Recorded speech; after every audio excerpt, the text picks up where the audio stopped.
Hey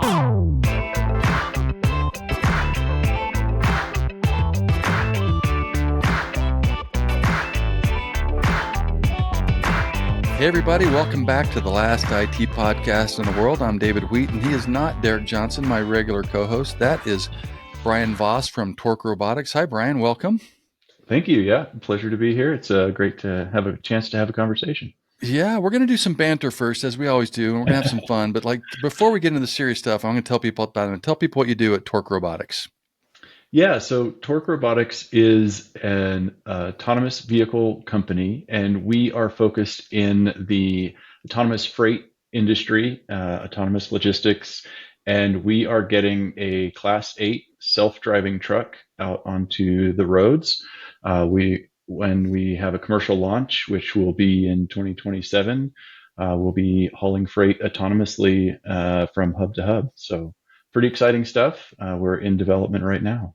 Really cool. So, let me for the simple-minded like me out there. Yeah, Big rigs big rigs. that don't have a human in them, kind of asterisk. We'll talk about that a little bit later. Yeah. Yeah. So these are the semi trucks with the large trailers that you see going down the interstates. Absolutely. Really cool. So hey everybody, hope you hang with us. We're going to do this in a couple segments. After we have some fun doing some banter, we're going to talk about that industry a little bit deeper, and Brian's going to tell us what he knows about what makes large trucks drive down the road by themselves and why we should want that. And I certainly do, but looking forward to that. But before we do, Brian, by the way, Brian and I are past colleagues and we've stayed in touch. Yeah. We know each other.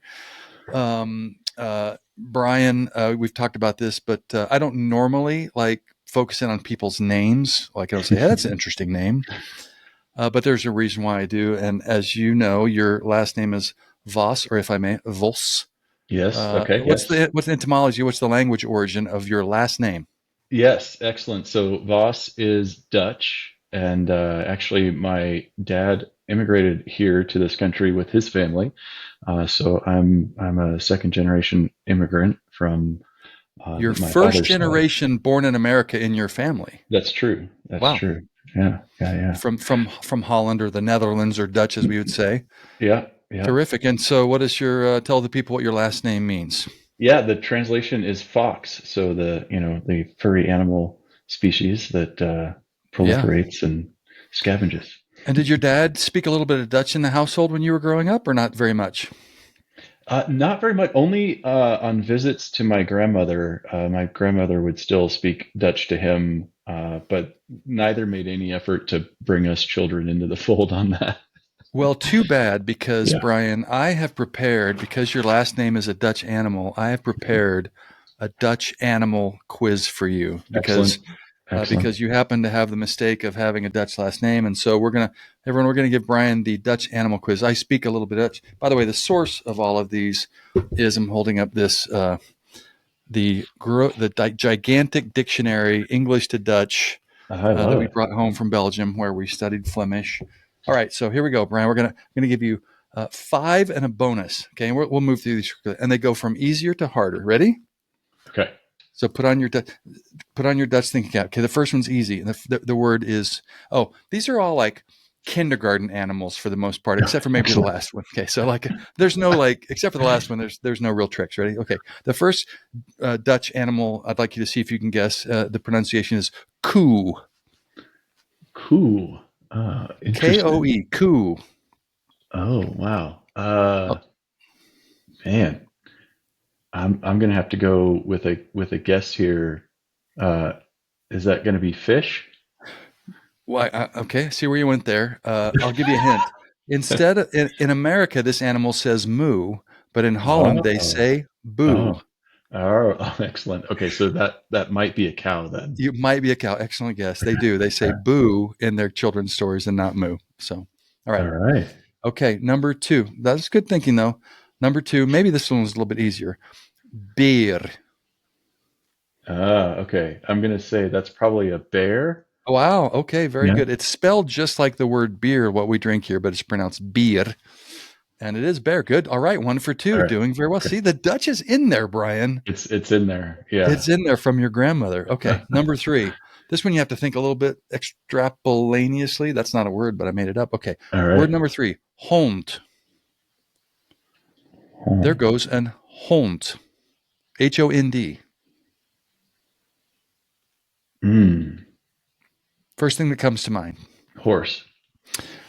Close. I like that, but it's dog. You can kind of see it, Duh. it's almost close Oh, to you know hound. what's funny is they had a dachshund, and I should have known that one. Yeah, Yeah, fair there you enough. go. Hond. Yeah, that would have been that would have been good. That Okay, moving connection right was along. too far This one's back. I'm not gonna lie. We're gonna skip this one. It's too hard, but it's Conan, which is rabbit. Oh Conan, yeah, you'd never get that, but you might get no. this one. Maybe this one's really they're getting harder. The Okay. bonus one you might figure out. Okay, pard. Pard. Pard. I'm gonna go with bird on that one. Okay, see birds. No, you've got fish and bird. That's a horse. And like, That's a is it horse. like Okay. pardner or pard? Or, I don't. That one's not that easy. Okay, final one Yeah. because nobody wants to hear any more Dutch animal quiz. But this one, I think I feel good about this one. Okay, Okay. the All right. Dutch word is aardvarken. I like this. I like how encouraging you've been this whole time, even though I've failed drastically, by the Oh, way. like This is what makes aardvarken. you a great leader. You just keep us going I bring you up and forward then no matter what. I smash you down. Okay, Aardvarken. I'm just gonna go with the obvious and say aardvark and It see is. if It's the I'm okay. aardvark. Yeah, yeah, all right. By the way, ard means earth and varken means pig. So for some reason that's earth pig. I don't know why, but Oh, anyway, yeah. makes no sense. Okay. Also, they have apples and they have earth apples. Earth apples are potatoes. Oh, you know what? I think we should call them earth apples. That's How way do you do? better. Doesn't that make sense? Like Yeah. apple, earth apple. Yeah. Anyway, I mean, perfect. Well, everybody know what thank you're you for talking about. playing along. You did surprisingly well for me Okay. springing on that. There was no Yeah. preparation. No. Now we've covered the banter segment. And hey, everybody, aren't you glad? We're going to move into the next segment, which is talking about autonomous freightliners, trucks moving down the highway and what Brian does in his career with that. It's going to be super awesome. Come right back after the break.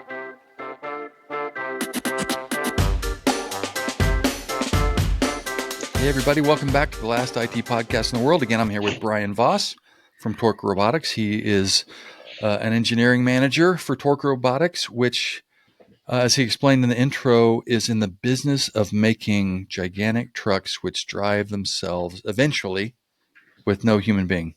Yeah. I have so many questions about this, Brian. It's such a cool industry. Like Yeah. on this podcast right now, I am currently the silver medalist on who's got the cooler job for sure. Like you win the gold medal for coolest job, but Yeah. tell like right, people maybe not know like what's the state of the industry, what's happening right now, what are you Sure. guys testing, what's live, what's not live, Yeah. anything about how it works. Yeah. Yeah. It's interesting. The industry really exploded in like 2018 and then in through the pandemic with lots of investment, lots of companies getting into autonomous space in general. And so right now where we're at is we've had a bit of consolidation.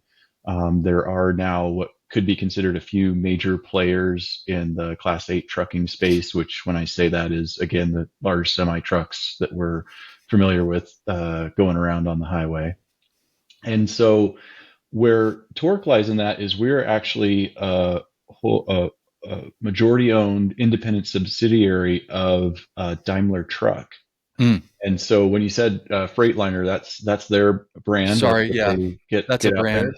And well, that is what we are going to be deploying on. So we are going to be the OEM autonomous Got you. provider for Daimler. And so yeah, we are building the software and robotics portions of that, and we'll be putting that onto Daimler's redundant chassis. So a bit of where the industry is at.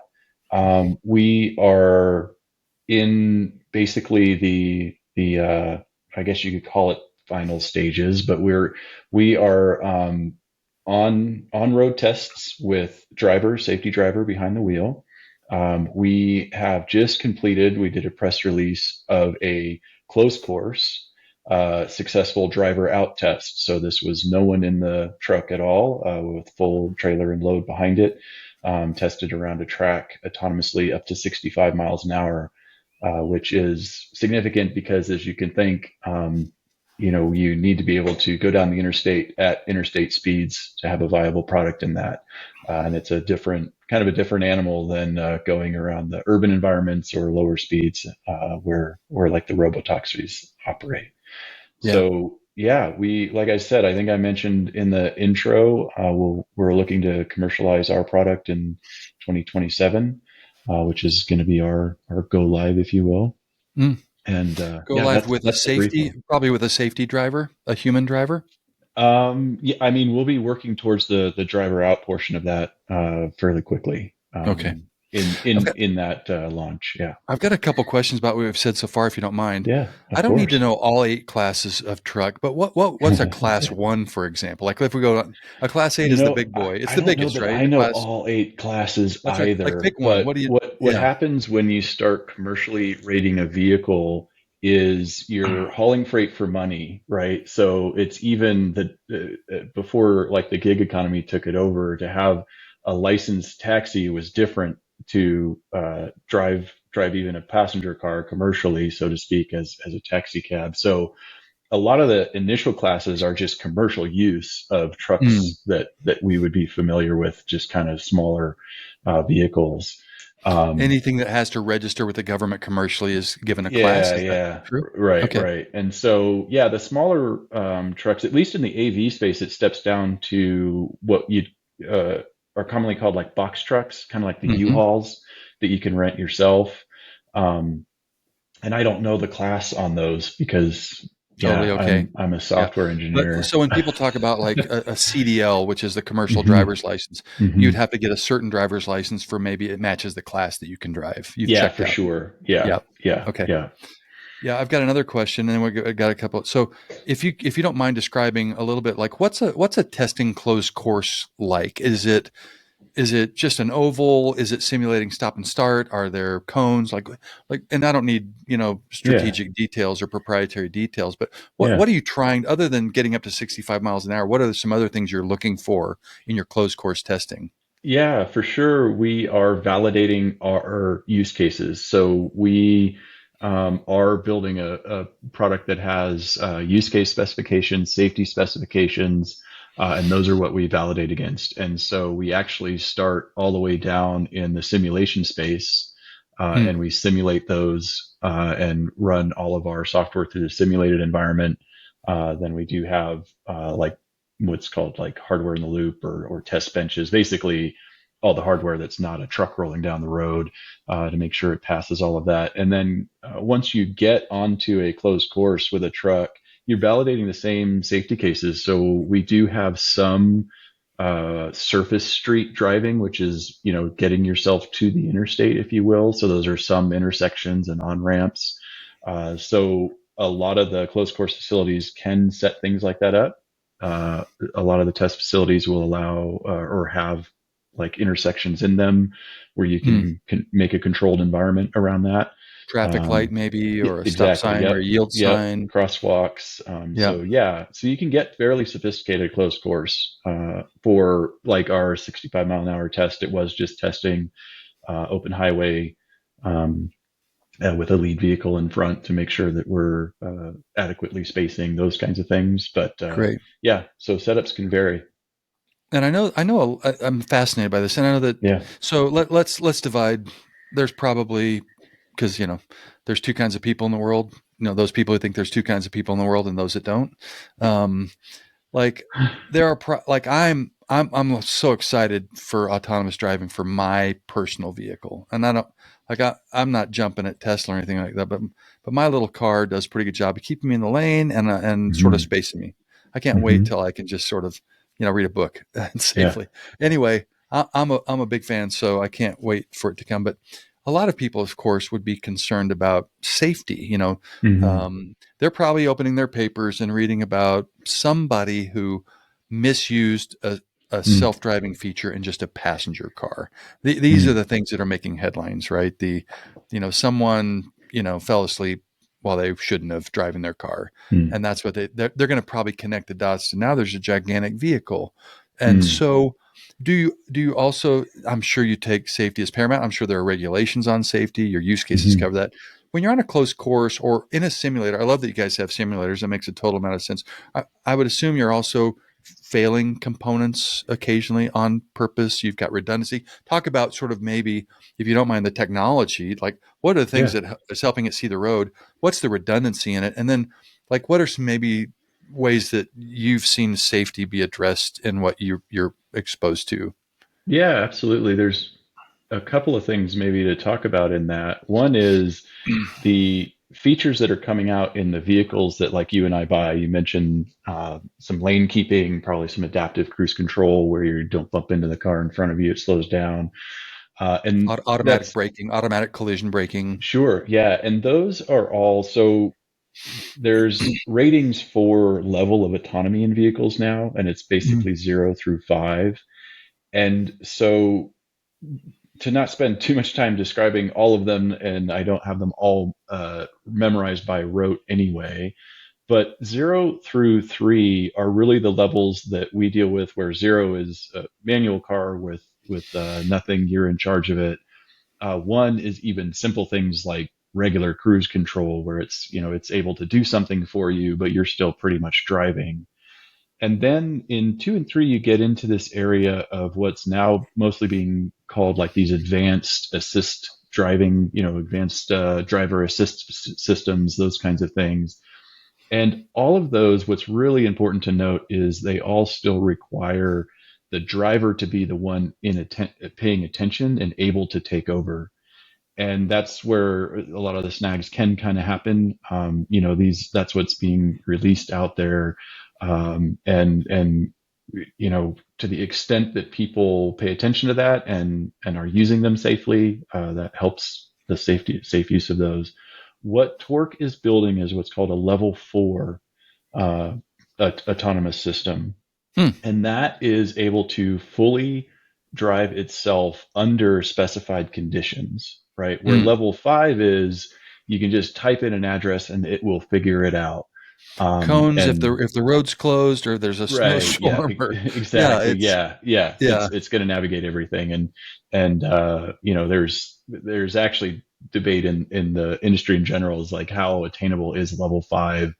It's yeah, maybe not. 4.5 is enough, let's say. Yeah, Like, right. Yeah. yeah. So what we mean by level 4 is that it will be able to safely respond within the conditions that we specify, which is again interstate driving under specific conditions. And some of the systems we have in place is if it gets outside of those conditions, it can safely uh, discontinue driving either by pulling over or seeking the next exit, those kinds of things. So really making sure that we maintain our systems within the tolerances that they're designed for Mm, is that piece of it. And like I said before, really following that model of making sure we have our safety cases, our use cases, and we're thoroughly validating all of those as we move yeah. forward. And we Yeah, really so won't just to have a put it, driver out till we prove it to ourselves and to everyone else that it is safe. yeah, I think that's important about Hmm. just drilling into what you said about level 4 and what you guys are looking for in this maybe first commercial generation, I'll call it, of Hmm. vehicles. These are not going to be pulling into my neighborhood and dropping off furniture. Right. These are going to be primarily, I'm putting words in your mouth. You correct me if I say anything wrong. Probably from a distribution center of some kind that's near an interstate highway or a highway system of some kind, with a destination of another facility that's Yeah. not 25 miles off of an interstate highway. Is that fair? You described it perfectly. It's what we call a hub to hub model. And so what you Yeah. described are those hubs where they are strategically located, where it makes sense to run commercial freight between those two hubs, so that there's enough volume and a good amount of opportunity to, like you said, get from the hub to the interstate, get down the interstate to the next hub. Yeah, and I think as we talk about the last few hundred yards, you find it's Mhm. gone down the highway, it's got to the DC. I think you told me this once is, and correct me if I'm wrong. It might pull into a special parking lot, and that's its. It may not back its way all the way into the DC against the dock doors. Correct. Yeah. That may be a human job. Absolutely. Yeah. Yeah, Yeah. Hub operations, as we call it, because, you have to name everything as you build it. sure. Um, yeah, that's Maybe an exactly acronym right. wouldn't hurt to have an acronym here and there too. Yeah. For sure. Yeah. So as these trucks arrive at the hubs, they are absolutely, um, pulling to a stop and then being, all of the last logistics of unloading and maneuvering and getting back into place for another autonomous run is all human driver. Yeah, I don't think we've talked about this before, but will there need to be any infrastructure changes in the short term for Class 8 Level 4 autonomous vehicles? Meaning, the infrastructure I was just thinking of is maybe there is like a special parking lot near the hub where it's destined, and that's where the autonomous trucks go park themselves. Is there, other than that, is there anything needed on the roads or on the Mm. signage or anywhere, or is the goal like, nope, we're using the existing stuff today? Yeah, the goal is absolutely to use existing roadways and existing infrastructure, and really the idea of infrastructure to aid autonomy is another new piece that's being looked at by other companies, other states, Mm-hmm. but it's not something that we're relying on or incorporating in our product. Yeah, I know we're bouncing around here, but Yeah, because you mentioned states and you mentioned like levels 0 through 5, what are the regulatory or government? I'm sure there's different states, different federal, like, and you guys, really, even right. though this is an industry in its infancy, but what are the regulatory sort of maybe difficulties or challenges that this industry is facing currently to get everyone to be on the same page? Yeah, I think it's good to keep in mind that trucking is already a regulated industry, Hmm. right? So you mentioned CDLs before, right? So we know we have to have specially licensed drivers. We know we have to have licensed freight companies that get put in bill of lading. That you can't just roll up a semi truck and load it with goods and head down the highway without needing to stop at a way station and needing to have the correct items in place to make that a safe and legal operation, right? So we already have a lot of those. We're working very closely with all of those regulators to make sure that autonomy can roll into that well, work within it, and so those pieces are already in place. A lot of the regulations outside of that are becoming state by state. We've seen some states that really want to embrace it, some states that are, just I guess looking at how they want to regulate this and how and when they want to open it up. So it is a state by state basis as to whether or not full autonomy is going to be allowed or allowed in the Class 8 trucks. They do, just like anywhere else, or just like outside of autonomy, things like taxis are regulated differently than the semi trucks. Mm, So states that have allowed robo taxis may or may not allow the full autonomous semi trucks at the same time. I see. Yeah. Um, we talked about this a little bit, but I want to go back to it. Like, what are the economic drivers? A lot of people Yeah. worry. Let's consider autonomy next to AI, even though that's probably not correct. But these days, when Mm. people think of technology that's coming, that's futuristic, that Yeah. essentially can take over some things that human beings used to do. Autonomous vehicles will sort of fit in that, even though maybe pure AI is not the definition of that, but it is a very advanced form of automation. And people worry about jobs and displacement and things like that. I think you and I Mm. talked before when we've had Hmm. our breakfast from time to time. Is there are some economic indicators that we sort of need to have trucks that can go, some trucks. And by the way, it's really important.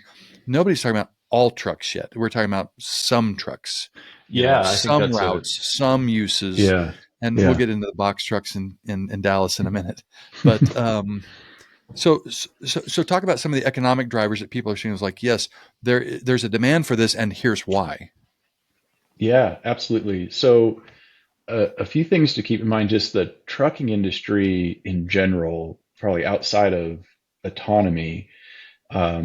is really in an interesting spot where they are growing. The amount of freight that is moved in the U.S. Let's just talk about the U.S. because I Sure. maybe have a little bit more knowledge about that, Yeah. even though I'm not an expert in the logistics industry as a whole. On But this podcast, you're the closest thing we yeah, have. So we're the please, closest thing, right? So please go ahead. in the U.S., we are moving more and more freight, and we're moving more and more of it by truck. Hmm. And at the same time, the population of truck drivers as a demographic is basically there's more people getting towards retirement age than entering the field of Hmm. becoming a truck driver. So there is a longer term aspect of needing drivers. And there's a short term aspect of needing drivers in the long haul space. They're the hardest, that's the hardest area to retain drivers. As you can imagine, you're away from home for quite a while if you're Yeah. driving cross country, and you have to drive all the way back to get home. So those long haul hours, and that's really what we're targeting with hub to hub as well. So there's a couple of things. Yeah, we're really targeting the area where drivers are needed most. Um, it's it's I think the Department of Transportation was looking at this and does see impact of autonomy, but probably not on today's workforce, which means that you could become a truck driver today and have a long career as a truck driver and retire a truck driver without necessarily being displaced by an autonomous vehicle.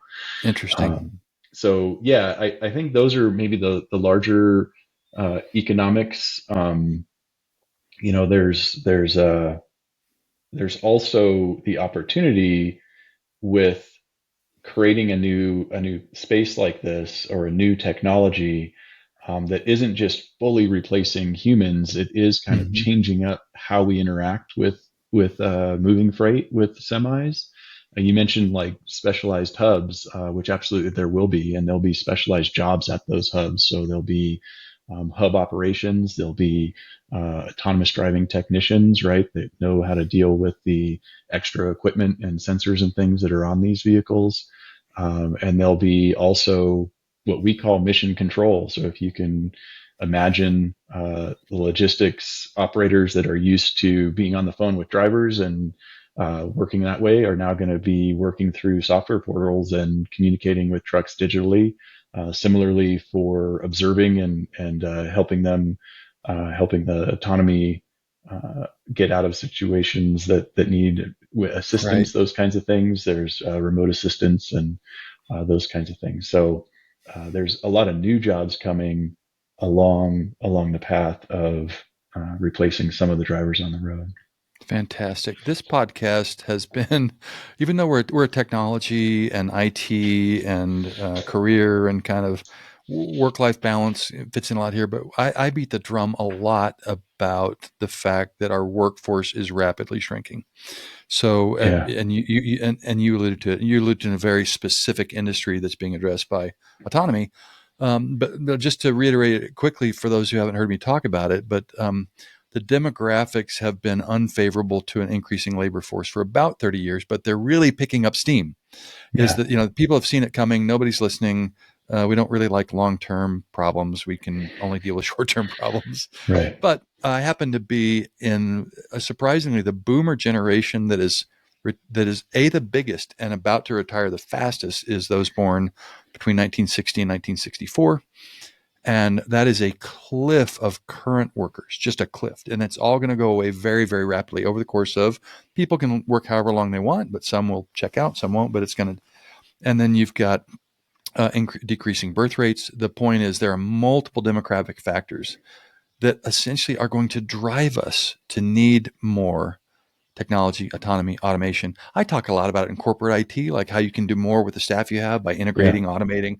Very yeah, much shallow into the pool automation compared to making a truck drive down the road by itself. But I think they all fit into the same thing was like we need to invest in, like this needs to be an investment we make because we're not going to probably reduce our thirst for freight arriving at our doors Yeah. every other day Yeah. with a shipment from Amazon. Yeah. Yeah. Really It quickly, does. because yeah, go ahead. Oh, I was just going to say it does come down to those efficiency factors, and Yeah, on top of the safety of having predictable driving and tested driving, rather than some of the statistics around our driving and our highways in general today aren't great. So there is a case for that improving as well. So I yeah. think you're right. Quickly, what are some of some of the sensors that are in use? Like my car has camera based, and Hmm. the thing that's terrific. It's the right technology for a consumer car based product. But every time we get a little bit of snow, it says, "Hey, you can't use me anymore." But like, what kind of just Hmm. generally, what's paying attention and talking to whatever or Yeah. seeing just at a high level on these trucks? Yeah, for sure. So we use a combination of sensors. So we use, I'll just kind of roll through and we can talk about what Yeah. each one does. So we do use cameras. That's absolutely part of our sensor suite. We also use LiDAR and radar, uh, and it comes into what's called a fused network. So really, the autonomous system is able to utilize the best of all of that sensing equipment to understand and paint a picture of the world to move through it. So lidar is basically shooting out light beams and getting a 3D reflection of what's out there. Mm, And so it has a lot of strengths in fidelity of what it can produce, and also strengths in depth, if you will, how far everything is. Um, Radar is also really good at distancing and depth. It has at this point a little less fidelity in actual shape. Like with a lidar, you can get the full shape of what something is. mm, And cameras are as good as you think as far as having that level of vision. But as you said, they can be susceptible to obstructions, glare, that kind of thing. And that's why yeah. we use kind of the multiple approach.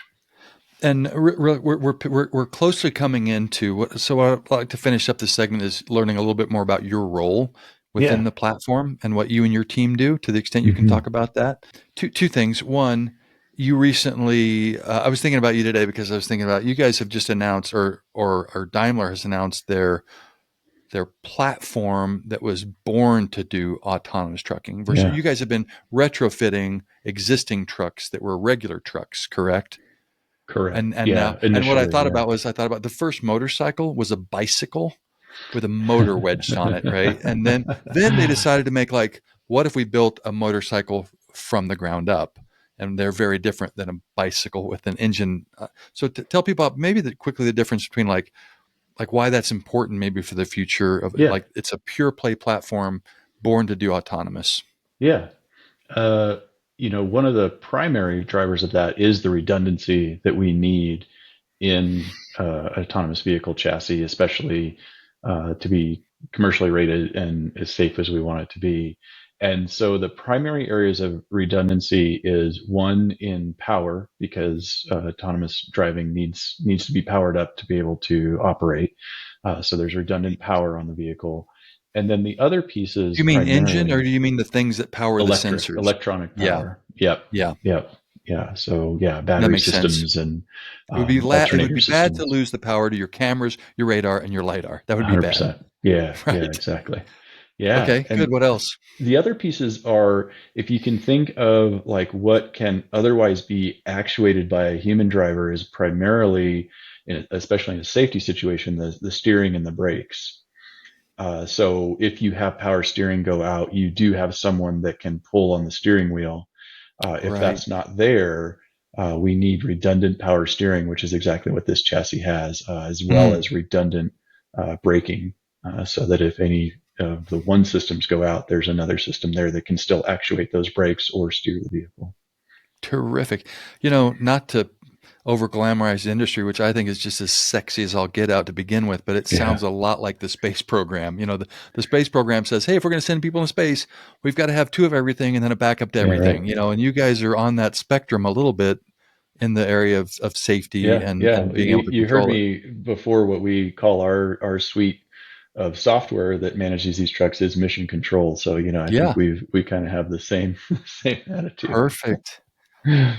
I can't wait. It's super exciting. And so, will your commercial launch include be on the purely redundant autonomous platform? Yes. Yeah. Okay, that Yeah. makes total sense. Great. So, as we finish up this segment, just tell, and it'll work into the next segment. Like, I'm sure there's tons of engineers doing tons of different things to make all Yeah. these very complicated systems work, test all those things. But what do you specialize in, and what does your team do within the Torque platform? Yeah, I think it's fairest to say that with an engineering manager role, I specialize in really making sure the teams are operating well and have a reasonable understanding of what they need to do and priority and those kinds of things. And so the teams that I am leading are in that mission control area that I talked about, really looking at those remote assistance areas, the what we call the visualization. So we have ways of rendering those camera feeds, lidar feeds, those other things, so that you can remotely understand what the truck is perceiving, and what behaviors that it's going through. And the other piece is something we call like the vehicle lifecycle, which is just a fancy way of saying the configuration management. What software packages, Hmm. versions, things like this does each truck have? I imagine that's a lot.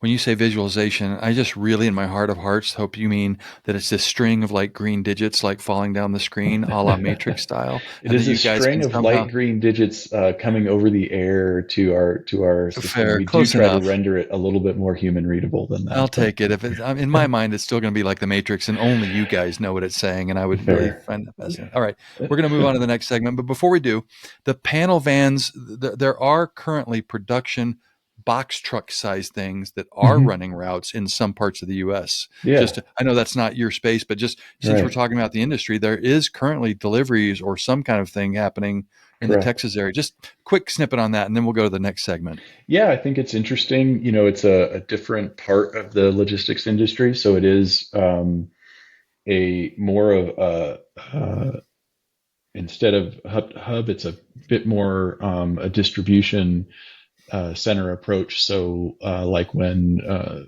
retailer like a Walmart has a large distribution center that they need to move products from that distribution center out to some local stores.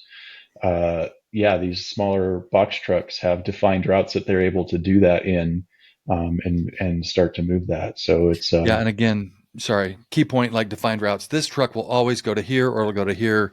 That's it. Like it knows the roads. It's not right. like, Yeah, yeah, it's making it up encountering as it things goes. that it has been programmed to encounter on a route that it knows how to drive. Yeah. So Again, not class 8, not torque robotics, but I think just fascinating yeah, that this is happening and maybe we're not all aware because it's not happening in our yeah, area, but yeah, for super sure. great. All right, let's next we'll talk about like how you got to this point in your career, which I think is a terrific story and I think it'll be fascinating to some people. And we'll Yeah, talk about that right after the break. Hey, everybody, welcome back to the Last I.T podcast in the world. Again, I'm here with Brian Vos from Torque Robotics. We're talking about the autonomous trucking industry, freight industry, specifically Class 8 big trucks, and Brian's role within there. But, Brian, this is quite a shift. You and I worked together yeah, uh, at a company where we were classic, corporate IT. And I think some people, especially outside of IT, think we're all coders or we're all like but just like there's 1,000 kinds of attorneys and 1,000 kinds of accountants, there's a lot of different kind of IT. Well, corporate IT, as I describe, is like we're care and feeding of internal systems that the rest of the world doesn't see and that run the business of that corporation. And you and I worked on some of those things. And yeah, then there's sort of product IT. So whoever's writing the code for the algorithms at X, formerly Twitter, working on that product, that's product IT. And you yeah, are now in, a the code you work on is the product. The product is the code. And like, I don't meet many people that have gone from kind of more of a corporate IT role Hmm. where you're sort of caring and feeding for corporate systems that run the ERP system and the data and the analytics and maybe a little bit of point of sale stuff. Um, but to the thing that is the value to that company. You are in a products company now. And I would just love to hear sort of like how you got there and what the challenges were and any of Yeah. that story you'd like to share with our listeners. Yeah, it's really good for you to lay it up that way because there is a difference in this idea of corporate IT versus product, and it's interesting when where you get your start starts to define a heck of a lot of your career. For sure. So so Yeah. as I had some experience in some consulting and some agency work. I worked for a software company and was on the product side, but it was a small enough software company, and it wasn't a long stint. This is kind of right before I jumped into the larger corporate IT. And so what I found was I did have a desire to get what I call at the time a little closer to the revenue. And what you just said is perfect. It's basically you're building the thing that the company intends to sell, because in corporate IT you can often find yourself just really more of a cost center type of an operation, Amen, and brother. and terms like operational excellence are kind of what you live by. And that's not to cast stones or disparage it at all. It's just the name of the game there. Yeah. And I was became pretty interested in moving over. And what I realized, I started by realizing that okay, so I thought I wanted to make that move, and then just talking to people that I knew. Both in consulting, which is one way to get close to the revenue. All right. So Hmm. your billable hours are what brings in the money, but you might still be doing a lot of stuff that looks a heck of a lot like corporate IT. Right. But you're at least now a revenue center. Right. So I started speaking to the corporation I was at was at the moment hiring a ton of consultants. So I had the ear of a whole bunch of people that I could take to coffee and chat.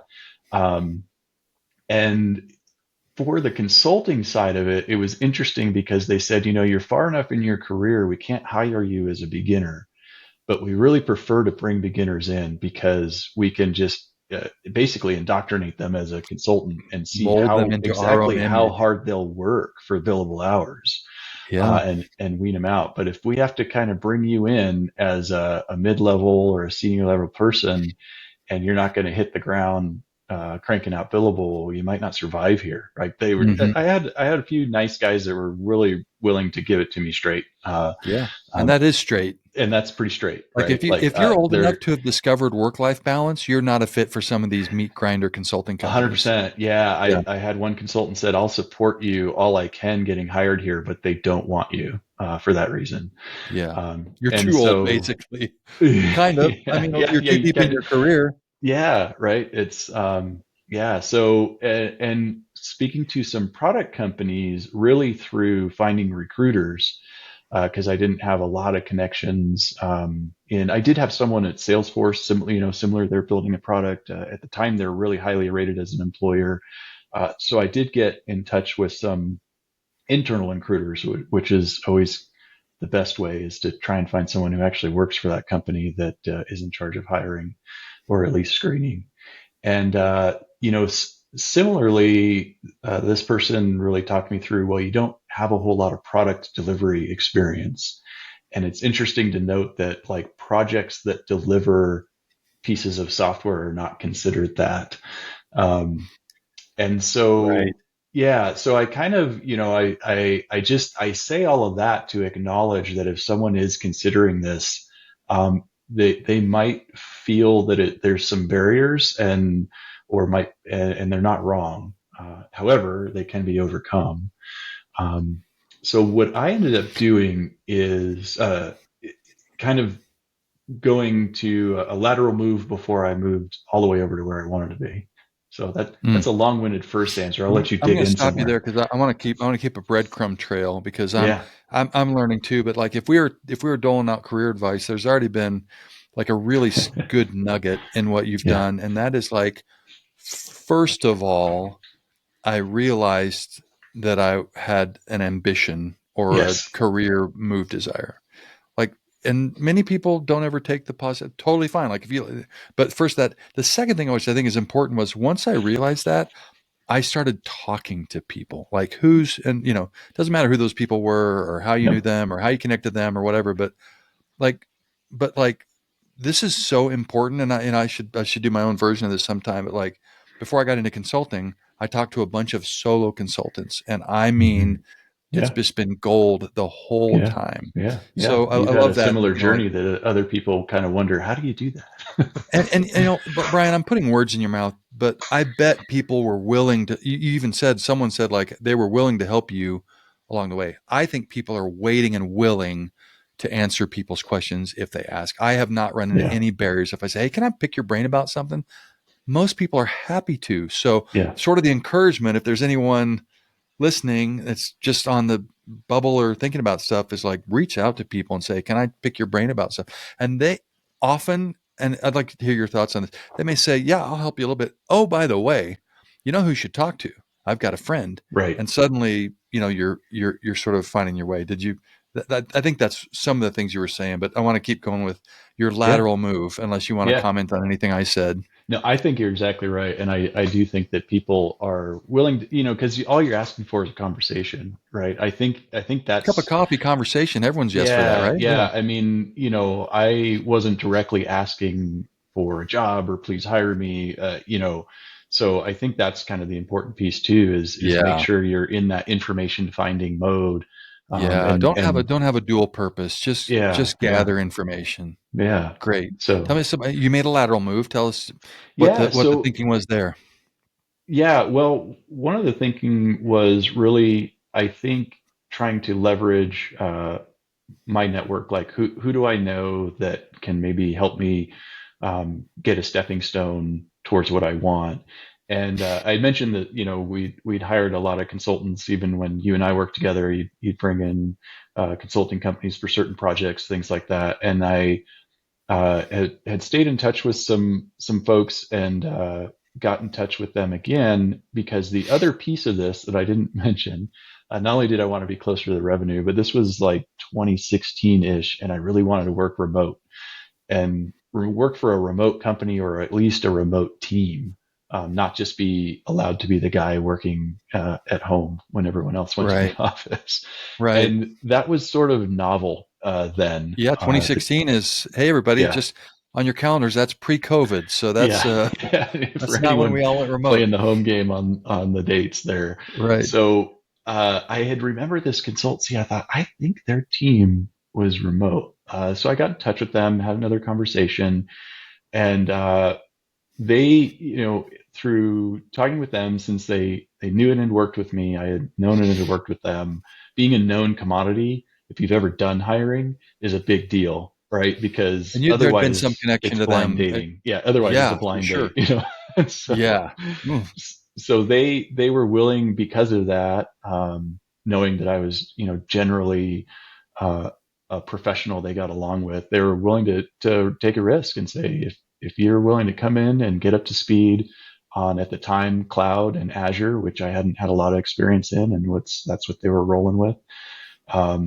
Then we'll bring you in. And so that was as a consultant, as a billable resource. So I checked off that box and started working through that. And as I was doing that, I ended up doing that for a few years. One of which, COVID was enough of a disruptor that I was happy enough just to be in a place where I was thriving and working, and didn't keep pursuing other things. But during that time, I really became pretty interested in autonomous vehicles and thought, if I can get into this industry, that's where I'd like to end up.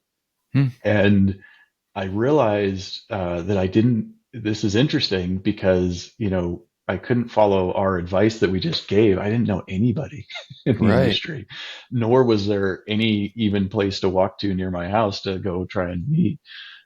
So I just started stalking companies on LinkedIn, and just following what they're doing, where they're working out of.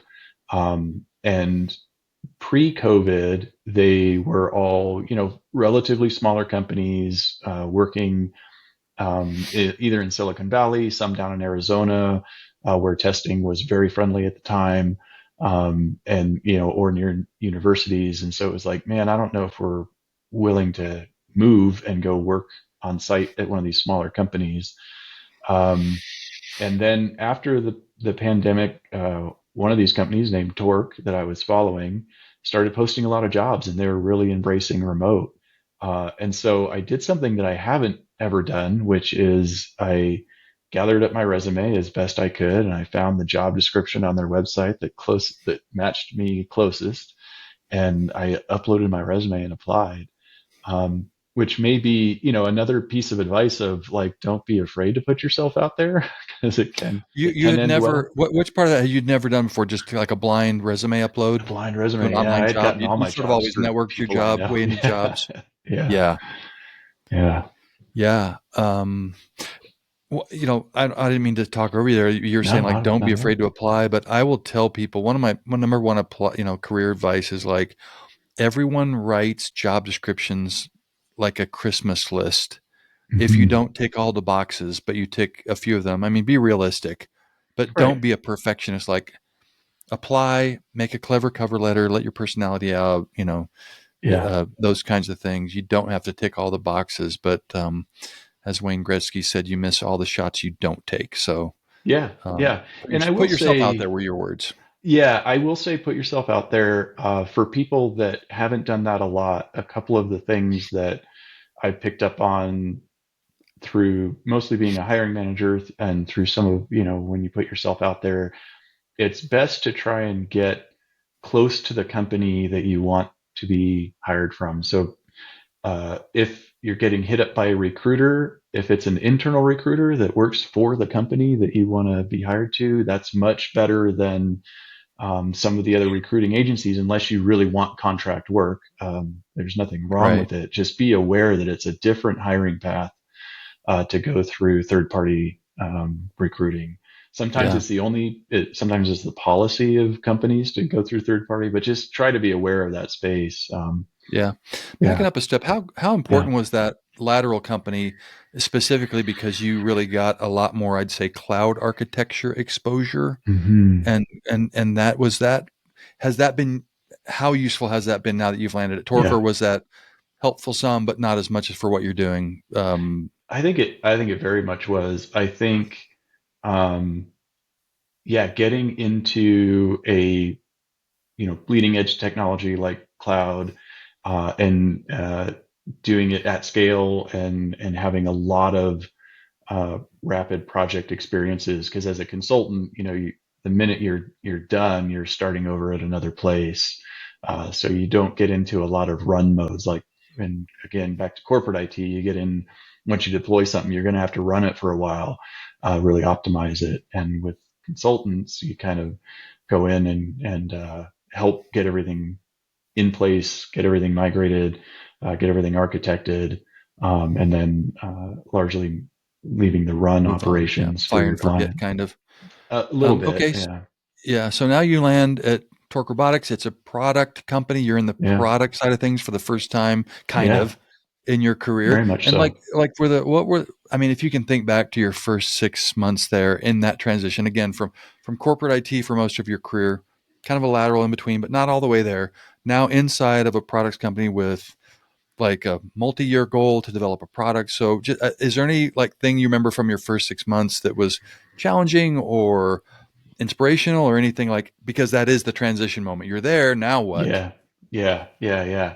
Um, I think it was challenging from the aspect of, um, I had a technical product manager that was also, really now the person in charge of defining the pieces of the product I was going to build and the components, and really making sure that that relationship started being built well, and that being a new type of professional relationship for me, right? So Mm, this isn't this he had isn't like a direct report. It's not. It's an adjacent team that's going to be helping you out with that product ownership, that product definition.